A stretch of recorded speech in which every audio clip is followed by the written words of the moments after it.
Bismillahirrahmanirrahim. Assalamualaikum warahmatullahi wabarakatuh.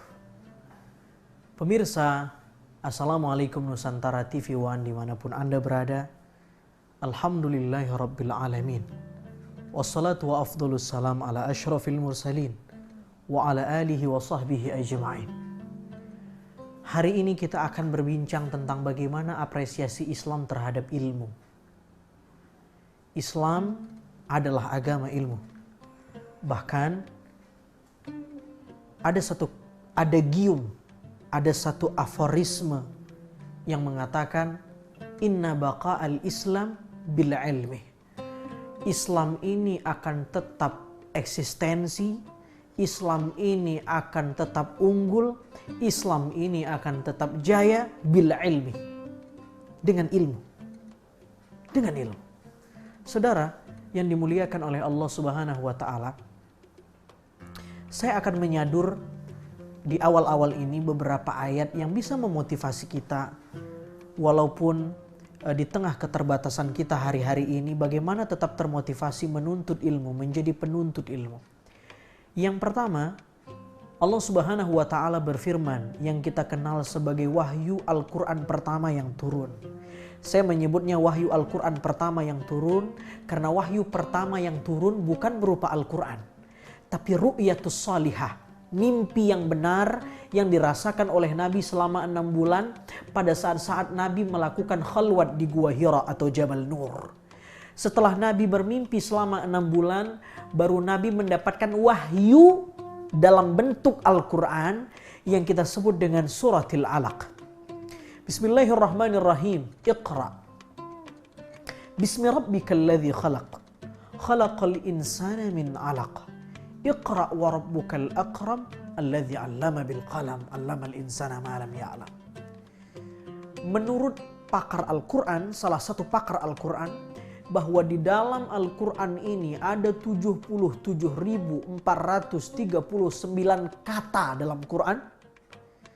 Tapi menariknya, kata pertama yang jatuh dari langit menghujam ke bumi adalah kata Iqra. Apa makna Iqra? Iqra adalah imperatif mood, fi'il amr, kata perintah yang maknanya bacalah. Bacalah. Padahal kita tahu bahwa salah satu fungsi kita diciptakan oleh Allah adalah wa ma khalaqatul jinna wal insa illa liya'budun. Bahwa tidaklah aku menciptakan manusia kecuali salah satunya adalah untuk mengibadahi Allah. Beribadah, menyembah kepada Allah. Tapi kenapa ayat yang turun justru menyuruh kita membaca, bukan beribadah? Kenapa wahyu Quran pertama yang turun kepada Nabi tidak berkata wa'bud rabbak, sembahlah Tuhanmu karena kamu diciptakan Allah, wa ma khalaqatul jinna wal insa illa liya'budun. Tapi kenapa yang pertama turun Iqra, bacalah? Padahal tujuan kita dicipta beribadah. Jawabannya banyak, tapi salah satu adalah Allah menurunkan kata pertama turun dari langit ke bumi ini sebagai wahyu Quran pertama yang menghujam di hati Nabi. Iqra, bacalah, karena membaca juga bagian dari ibadah. Kan kita diciptakan untuk beribadah.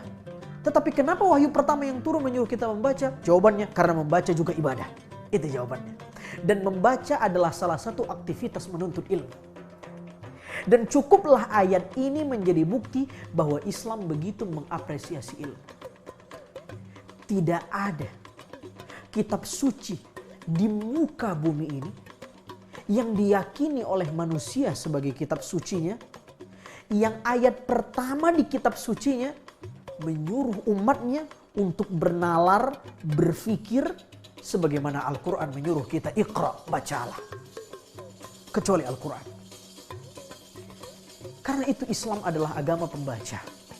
Jangan sampai kemudian umat muslim, kita sebagai muslim ini tidak mau membaca alam raya ini, membaca kondisi aktual dan faktual ini, membaca mentadaburi Al-Quran, apa saja dibaca.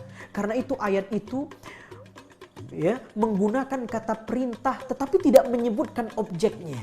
Bacalah. Tapi apa yang harus dibaca tidak disebutkan. Iqra. Dia hanya katakan bismi rabbikal ladzi khalaq. Baca dengan menyebut nama Tuhan. Dia tidak katakan bacalah Al-Quran, walaupun konteksnya hari itu adalah Al-Quran, atau bacalah kitab ini, bacalah kitab itu, tidak. Dia hanya mengatakan bacalah, tanpa menyebutkan objeknya secara khusus. Pemirsa, apa kesimpulan berlapis yang bisa kita catat? Allah sengaja menyembunyikan objek atau maf'ul dari kata perintah itu, karena fungsinya adalah lit-ta'mim, berlaku umum, yang menunjukkan bahwa apapun boleh kita baca selagi pembacaan itu diawali dengan al-qiraah bi ta'allukillah, melibatkan Allah Subhanahu wa taala.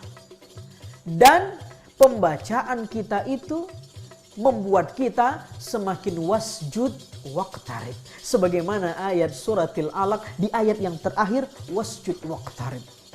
Ayat pertamanya menyuruh membaca, sementara ayat terakhirnya ada kata-kata wasjud waqtarib, bersujud dan semakin dekat kepada Allah.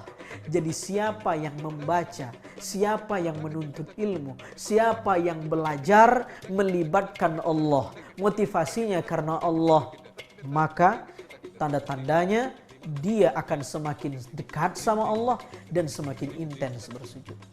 Tapi siapa yang semakin kalla innal insana la yatgha ar-ra'ahu istaghna, merasa makin cukup, pongah dan jumawa, pertanda bahwa aktivitas menuntut ilmunya tidak melibatkan Allah Subhanahu wa taala. Al-qiraah bi ta'allukillah, libatkanlah Allah dalam aktivitas kita menuntut ilmu. Karena itu ulama-ulama mengajari kita sebelum kita memulai aktivitas apapun, ucapkan bismillahirrahmanirrahim. Mulailah aktivitas kebaikan itu dengan nama Allah. Karena sesuatu yang dimulai dengan nama Allah akan menyebabkan kekekalan apa yang kita lakukan. Tanpa menggunakan asma Allah, betapa hebat pun hasil pekerjaan kita, dia tidak kekal pada dalam penilaian Allah Subhanahu wa taala.